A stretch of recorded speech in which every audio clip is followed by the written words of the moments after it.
Hi, my dear students, how are you? Сәлем, менің қымбатты оқушыларым. Қалдарыңыз қалай?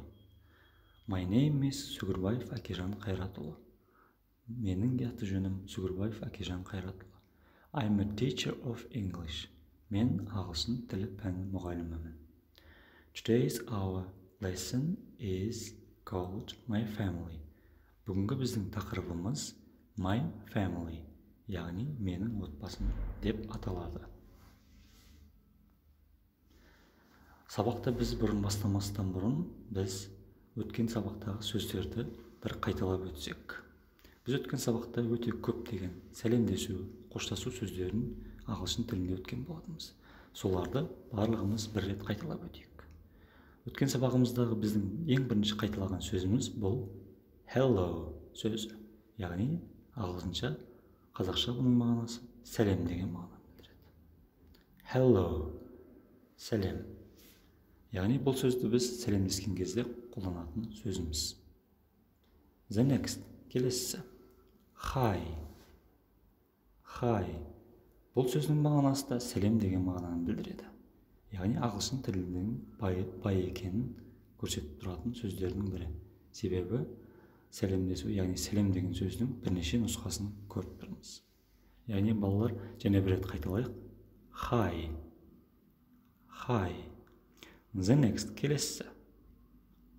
Hey. Hey. Бұл сөздің мағынасы да сәлем деген, яғни амандасуды білдіреді. Біз жалпы жоғарыда атап өткен hello, hi, hey сөздерін жалпы сәлемдесу барысында осы үш сөзді де қолдана берсек болады. Себебі бұл үш сөздің мағынасының жалпы үш сөздің мағыналары бірдей болып келіп отырады. The next. My name is. Менің есімім сөзі.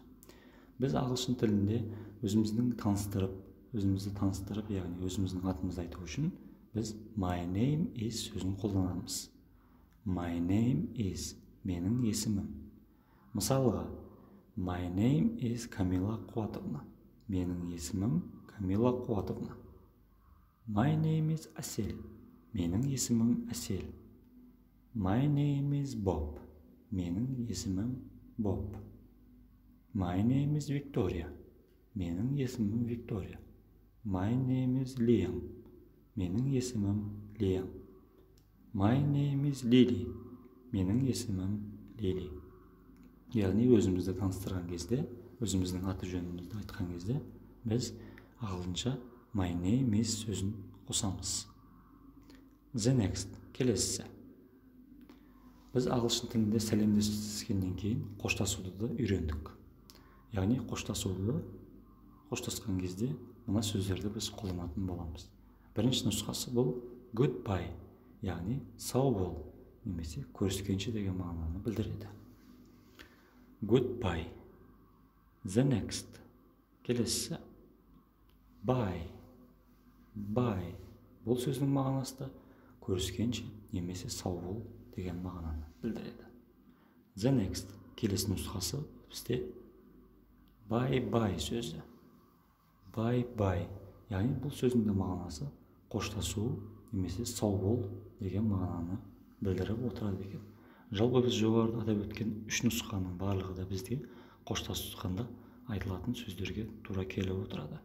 Сіздер қоштасқан кезде ағылшын тілінде үш сөздің барлығында қолдана берсеңіздер болады. The next, келесісі. Open your books on page 4 and 5. Кітаптарыңызды алдарыңызға алып, 4-5 беттерді ашыңыздар. Exercise 1 on page 4. 4-ші беттегі бірінші жаттығуды орындайық. Color, яғни мына сөздерді боя. Біздің сөздеріміз төмендегі hello, сәлем, goodbye, сау бол деген сөздерді біз бояуымыз қажет. And talk with your friend, яғни осы сөздерді қолданып, досыңмен әңгімелес. The next, келесісі. Отбасы мүшелерін атап өткен кезде біз көптеген отбасы мүшелерін білеміз. Мысалы, аға, іні, әке деген сияқты. Ал ішіндегі ең қымбат бізге жандардың бірі ана, иә? Біз ана сөзін ағылшынша аударатын болсақ, mommy сөзі келіп шығады. Қанекей бәріміз бірге қайталайық. Mommy. Яғни mommy сөзімен қатар бізде көптеген нұсқалар да бар. Mom, ma, mother сөздерді қолданамыз. Бірақ біз көбінесе mommy сөзін қолданып отырамыз. The next is daddy. Яғни daddy деп біз өзіміздің үйіміздегі асқар тауымыз әкемізді айтамыз. Daddy. Daddy сөзінен басқа бізде қолданыста үш сөзді айта берсек болады. Dad, pa, and father. Әке сөзін қолданған кезде біз ағылшын тілінде балалар мына үш сөзді қолдана берсек болады. Бұлардың ешқайсысы қате болып есептелмейді. The next member is. Мына сөздерді қараңыздар. Енді мұны картинкада біз кімді көріп тұрмыз балалар? Қане табыңдаршы. Who is here? Бұл жерде кім бейнеленген? Mommy. Яғни сендер дұрыс таптыңдар. Яғни ана. Өте дұрыс. The next келесі. Who is here? Мына жерде кім бейнеленген? It's correct. Өте дұрыс таптың бар. It is daddy. Бұл асқар тауымыз, әкешіміз. The next. Келесі сөз бізде отбасы мүшелерінде sister. Қазақ тілінде sister деген сөздің мағынасы өзіміздің әпкеміз, немесе сіңіліміз, немесе қарындасымыз. The next. Brother. Brother. Яғни бұл отбасы мүшелеріміздегі ағамыз, немесе ініміз. Brother. The next. Енді балалар, мұна картинкаға қарап, біз кімнің кім екенін анықтайық. The first person is. Сол жақтағы адам, бұл біздің кім? Yes, дұрыс таптыңдар. It's our sister. Ол біздің әпкеміз, немесе қарындасымыз. And the next. Келесі, оң жақтағы жан бұл бізге brother. Өте дұрыс.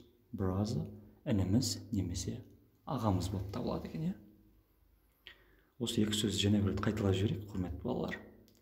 Brother, brother, and the sister. Sister. The next. Келесі.